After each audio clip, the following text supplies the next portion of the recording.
So dudes, this video isn't going to be completely off the cuff. I did write parts of it, well, pretty much all of it beforehand.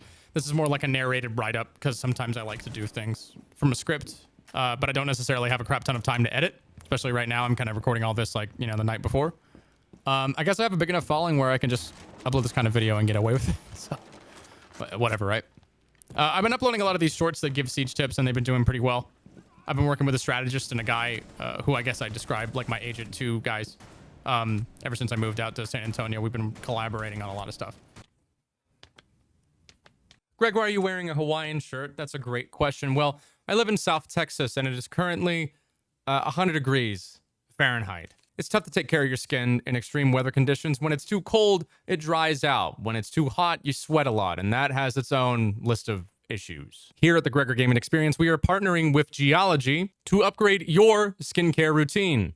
Geology has skincare and cleanliness products that are derived from natural ingredients without aluminum, as you can see. Step 1, to wash the face. Step 2, to moisturize the face. With enough time and patience, you can have skin as silky smooth as mine. What makes Geology stand out is that they hook you up with a routine that's tailor-made specifically for what you need for a price that's quite reasonable. With a skincare trial, you get over $50 in products for just $15. My routine's totally different with these products. Every day starts off with a revitalizing face cream that perks me up on top of a fresh cup of coffee. My kit also came with a cream to apply before going to sleep that soothes and relaxes you. Geology's products have totally changed my skincare game. Their stuff smells great, and it doesn't irritate my skin, more importantly. For a limited time, Geology can hook you up with the crazy offer that I mentioned before. Use my code Gregor70 or check out the QR code on the screen, and they'll give you an exclusive 70% off of their award-winning skincare trial set.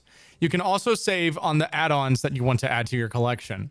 Go to the link in the description, geology.com, spelled Geologie.com, and use the code Gregor70. I've offloaded a lot of the thinking to people who know a lot more about the YouTube algorithm than me, which helps me a lot. But the truth of the matter is, for somebody like me who watches like engineering and political videos in my recommended, it can be pretty difficult to figure out what Siege players want to watch. And the reason for that is because I think without being really plugged into the scene, it can be difficult to figure out what Siege players want out of Siege. And even though I am pretty terminally online with this job, I am a lot less terminally online than I used to be when I was a teenager. And I don't mean this like boomer moment, but it is a phenomenon that I think is starting to kind of hit live service multiplayer games as a whole. And I think a lot of people are starting to realize like, okay, gaming is just kind of not for me, or the way people talk about gaming just seems so different. And we're starting to see that generational gap. And the thing is, people used to be very cynical and critical of gaming back in the day. That's always been a thing. But I don't think like this many people have been. And so what makes it interesting to me is that I feel like a lot of aspects about live service multiplayer games are a lot better now than they used to be. But people seem more irritated. And it seems strange, right? Whether or not feedback online is, really, really worth taking into consideration is a legitimate concern for devs. And I know that sounds a bit odd, but this will make sense if you give me a little bit of time to explain it. So a game that has recently come on the horizon for me is X-Defiant. I'm going to be 100%. When I saw the trailer for this game, I was on the same boat as everybody else. I didn't go out and say it. But I was not impressed by what I saw.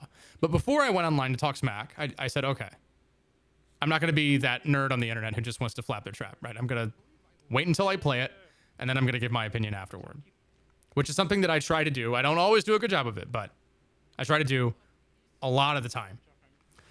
And when I eventually got my hands on it, I noticed something. I got hit with the nostalgia bug, and it was really fun. I wouldn't go back and play Black Ops 2 right now, even though I loved Black Ops 2. But if somebody wanted to make a game like Black Ops 2, I would play that in a heartbeat. And for me, that's X-Defiant.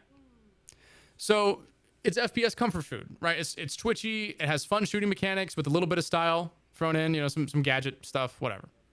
Now, I'm supposed to not like this game for whatever reason, or at least I feel like there's this weird kind of public pressure. It's probably mostly concocted within the canals of my brain. It's probably my problem, not yours, right? But the reason I think I feel that way is because knowing my position and knowing the way that I see people navigate and talk about gaming online, I could really cash out. I could cash out on outrage bait for XDefiant, because outrage bait for live service games is very, very much in style. Now, before people freak out, okay, and take words out of my mouth, I'm not saying that irritation with live service games is not justified, but I do think there's a very severe lack of perspective with a lot of this stuff, and I think there is a benefit to being in the Siege scene and being a Siege fan compared to a lot of other games. And, you know, not liking live service stuff has always kind of been in style. There are many aspects about live service games that I do not like, that I have not liked, and I've been very public about. If you go through my video history, I was extremely critical of War Thunder. I loved that game. I hated the business model. So what did I do? I stopped playing it. I did some sponsored content for them. That's on their dime, not mine, right? I could have made videos bitching about War Thunder for the rest of my life. But at a certain point, I figured this isn't healthy. This is not good for me. What's better for me is not playing the game. War Thunder is an interesting case study in the live service industry because all the things people talk about when they complain about live service games apply to War Thunder tenfold. Manipulative, predatory tactics to make free-to-play essentially impossible to have fun with. So, since I like to think I know what the fuck I'm talking about on the internet, and if I bitch with a purpose, I'm going to corroborate my claim. So these kind of predatory tactics find themselves in the realm of premium vehicles that are incredibly broken at their respective tiers. Premium vehicles being vehicles you can only use by purchasing with real money. Now, they don't seem overpowered to a lot of people. That's because the target for these vehicles is not experienced players. It's players who don't know what the fuck they're doing. It's noobs. So noobs buy the overpowered vehicles and they get slammed, but the vehicle is overpowered enough for them to at least, you know, get like a kill or two and get their money's worth, right? They get that dopamine go burr. It lets them play at a really high tier that would normally be inaccessible for them. They get to buy that experience. But for experienced players, they can curb stomp with these vehicles. So it's a perpetual cold war for people who want to play the game the way that they want to play it. They have to either choose to compete with these broken vehicles on an uneven playing field or capitulate and buy the stupid thing too. So Gaijin makes their free-to-play game intentionally difficult to play for free to incentivize people to spend real money. And that's bullshit. Now, when War Thunder players want to organize, they do shit like this. They have organized boycotts. They wholly dedicate PR campaigns. I can't tell War Thunder players that they don't put their money where their mouth is. Okay, they might play the game. They might still give Gaijin money on occasion. But when they want to make a statement, they do it. I can't say the same thing about the rest of the live service gaming landscape. A lot of the times, it just seems like gamers complain, I think, because they feel like they have to, or because they think it makes them cool. I just see a lot of cynicism when it comes to multiplayer games everywhere. And I think it's more than when people did when I was growing up about stuff that is disproportionate to the reaction a lot of the time, or stuff that's more of a mindset issue than anything. Because I remember we had, $10 to $15 map packs that would kind of like categorize people in terms of like matchmaking queues. You couldn't, play with your friends on the map that you bought if they didn't buy the map. You had Battlefield Premium. I remember that being a shit show. Again, I'm not saying that people didn't have issue with this stuff. They did. But a lot of people seemed a lot more, they would just kind of like, they go, if you don't like it, don't buy it. That was the common thing that I heard when I was a kid. And now if you say that, it's like, how dare you say that? It's like, huh? So I'm going to loop back to XDefiant because I think this loop is particularly relevant. So if you've been on Twitter long enough, you'll recognize some clips like this.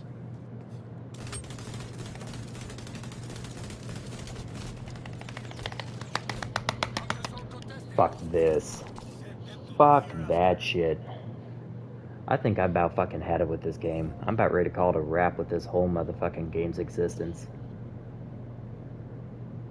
If they do not fix the fucking aim assist, I am not playing this game when it comes out, free or not. This aim assist is fucking horrible. You cannot kill anyone from distance with a controller. You cannot fucking do it. Now, I want you to listen to the content of the critique. This is really important. Okay, we're not talking making value statements about specific FPS mechanics here. Why is the game bad? Why does it not work? Is the movement bad? Is it clunky? Is it unintuitive? Are the abilities cheap? Are weapons unbalanced? Is weapon handling like weird, unintuitive, right? These are things that people used to talk about on gaming forums, like the Bungie forums. I had the Bungie forums when I was a kid. Reach added armor lock, and they talked about how shit was broken because it gave somebody a free opportunity to win an engagement that the player with armor lock did not get. We don't talk about what makes a game badly designed based off of bad design choices now. Okay? We talk about how it makes us feel, which is not the same thing. Okay? Being irritated that aim assist didn't help you win a gunfight is not a value statement. Was the gun they were using broken? Were there things you could have done to make the gunfight easier to win? What did they do to make the gunfight easier for them to win? Right? These aren't things that we consider. So here's a game that doesn't have aim assist on console, right? Rainbow Six Siege. Okay, the channel that, or the game that you guys are subscribed to this channel for. I had no idea how smart this decision was at the time by Ubisoft from a design point of view. It is the smartest sleeper pick kind of decision by an FPS game right now. Okay? Because this game has popularity on console and on PC. It doesn't have crossplay for PC and console because that would be a shit show. But Siege does not have aim assist for controllers on console. That's why mouse and keyboard is considered cheating on console. It completely removes that potential for bullshit and all the arguments about, like, oh, you know, is it too much or too little aim assist? And that gameplay loop is so unique for console FPS because it stands out in a market. And XDefiant is kind of trying to do the same thing, right? XDefiant is trying to be like a more old school Call of Duty clone. And I don't even say Call of Duty clone. Like, I know people will say Call of Duty clone like it's supposed to be negative. I don't say Call of Duty clone like it's negative. It's clearly trying to be a Call of Duty clone. It has people from previous Call of Duty games working on the game in terms of a design point of view. That's what they're trying to do. That doesn't. Marathon was a Doom clone. It wasn't bad because it was a Doom clone.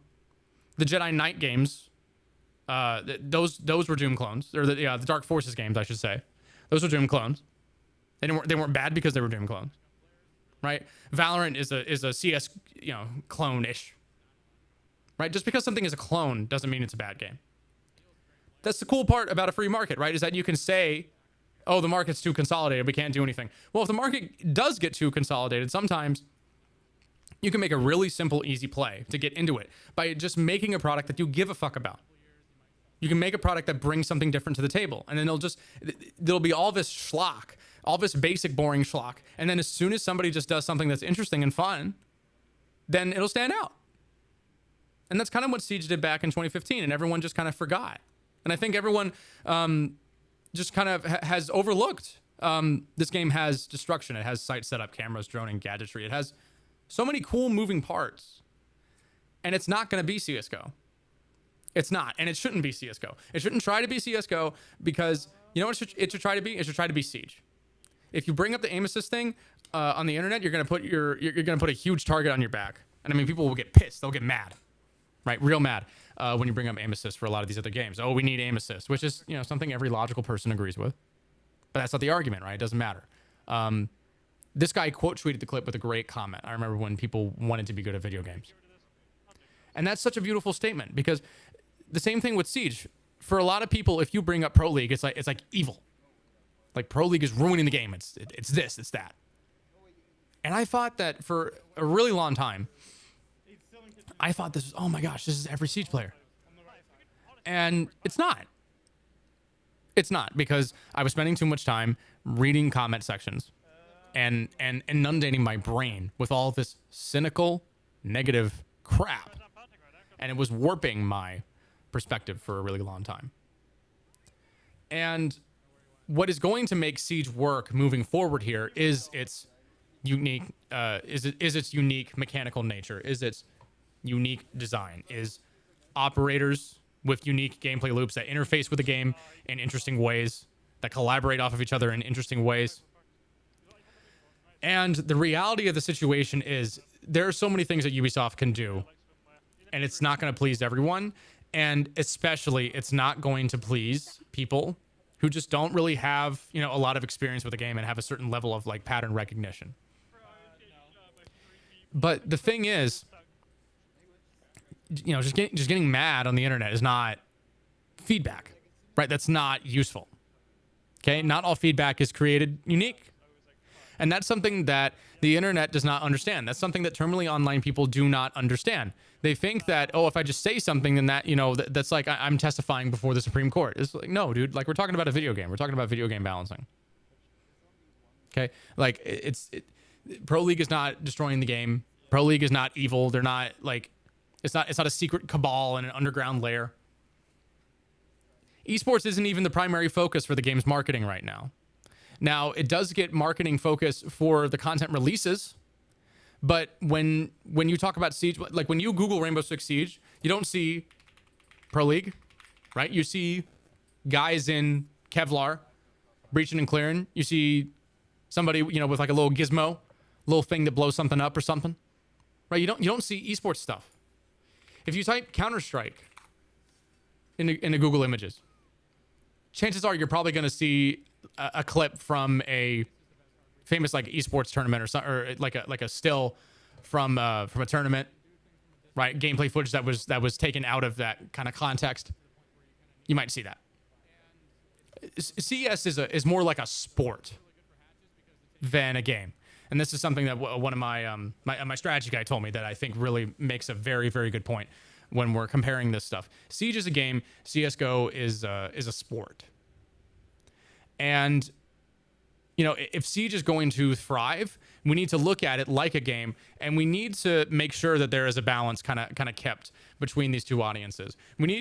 I think that this whole idea that the game has to pick one or the other, and this is something that I advocated for a long time, and now I'm kind of my opinions have matured a little bit, and I'm sort of in a different spot with it. I used to think, you know, just full send, full blast on the esports stuff, like go. And, you know, clearly that marketing strategy is not really the play right now. Okay, I'm not an idiot.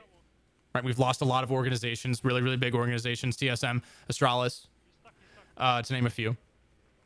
But I also think that this idea that we cannot have both, that we can't have a fun, engaging, you know, interesting kind of sandbox style FPS game and have a healthy competitive scene, it's not going to be Counter-Strike, but it will be healthy enough. I think the idea that we can't have both is silly.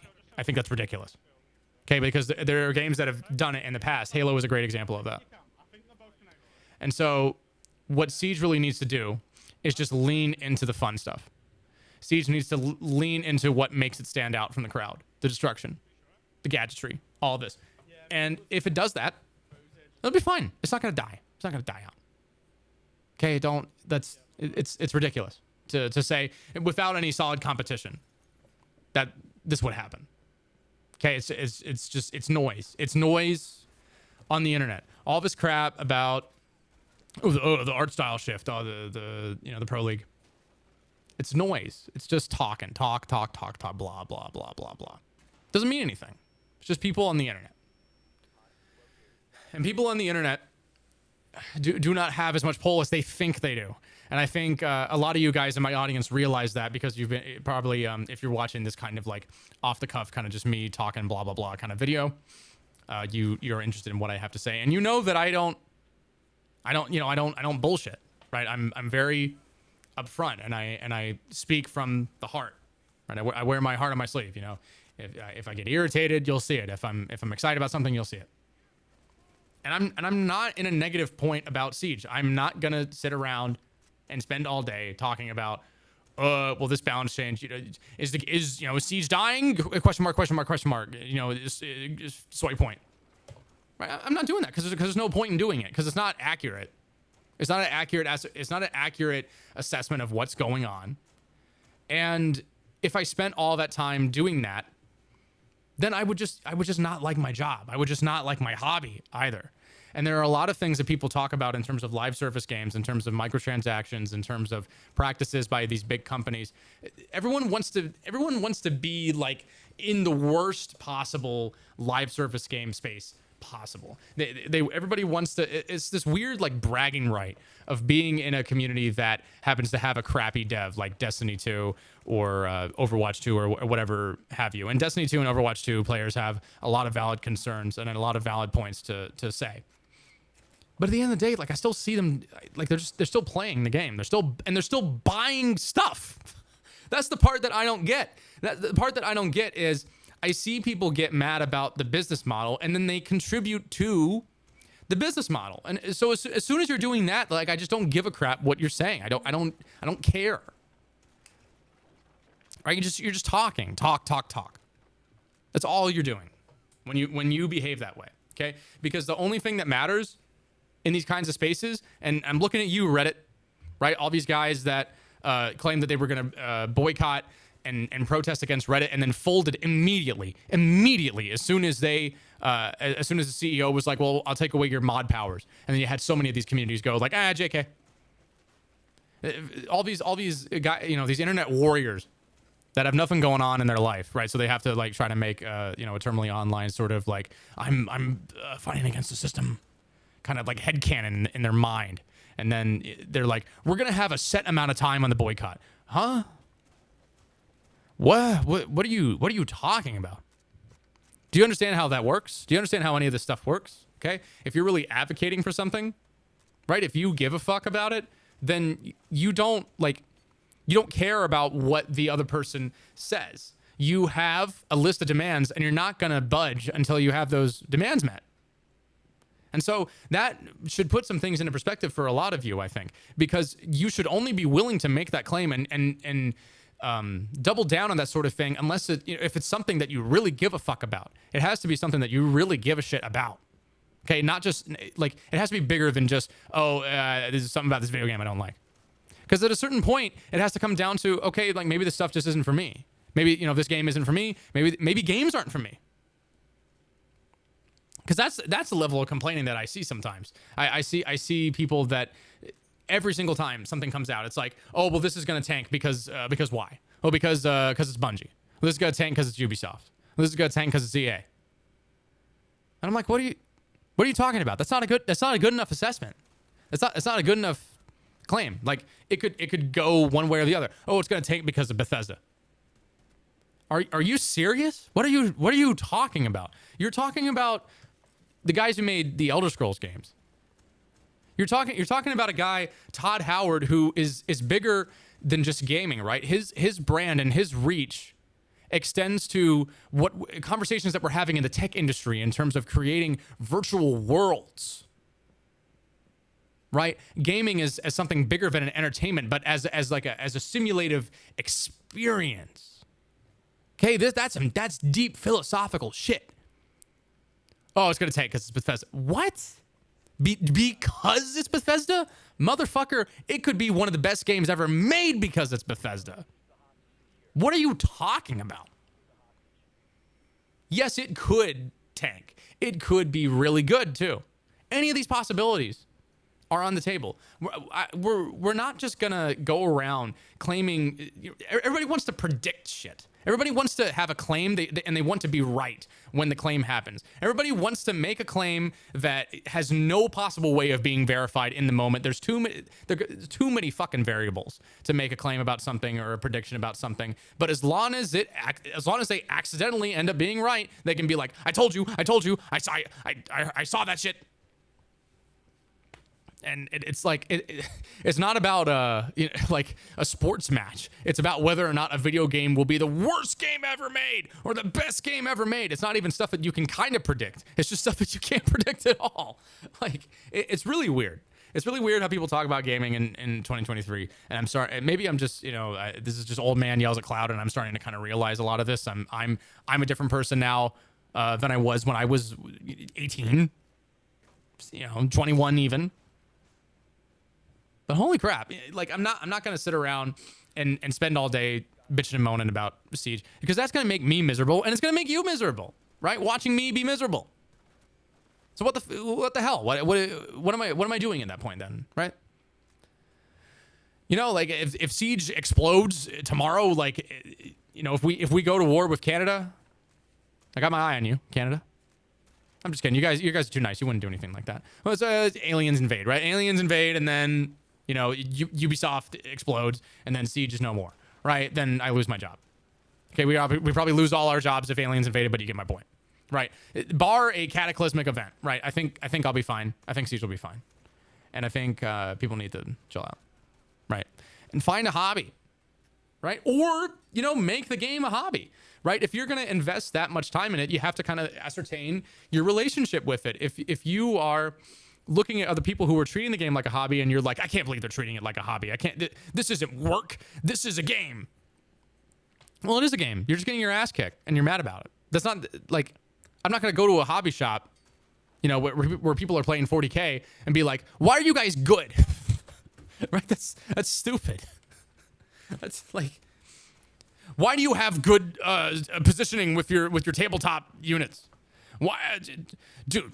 Nobody knows that. Come on. Why?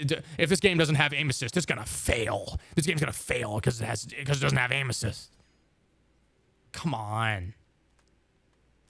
Get with it, man. Get real. Right? Ascertain your relationship with the hobby. If it's not healthy, maybe do something else. I don't know. But a lot of gamers aren't in positions to be able to make those kinds of decisions for themselves, right? So anyway, this is just rambly stuff from the Gregor gaming experience. I'm gonna get back to work. Streaming Monday through Friday, 4 p.m. wow, I don't even remember my own fucking stream schedule. Christ. There'll be a live event. You'll see it. But I hope you guys liked what I had to say today. And I'll see you guys in the next video on Friday, okay? Don't get so hung up on this shit, okay? If you don't like it, just don't do it. Come on, right? Or find a way. Like, if you feel like you have to find a way, do it. Find a different way to do it, right? Approach it in a different way. That's all I'll say to that. I like Siege, and I think I'm going to make Siege content for a little bit longer here. Just my assessment, all right? Everybody, I want you all to have a good day. Take care. Thanks for watching. Deuces.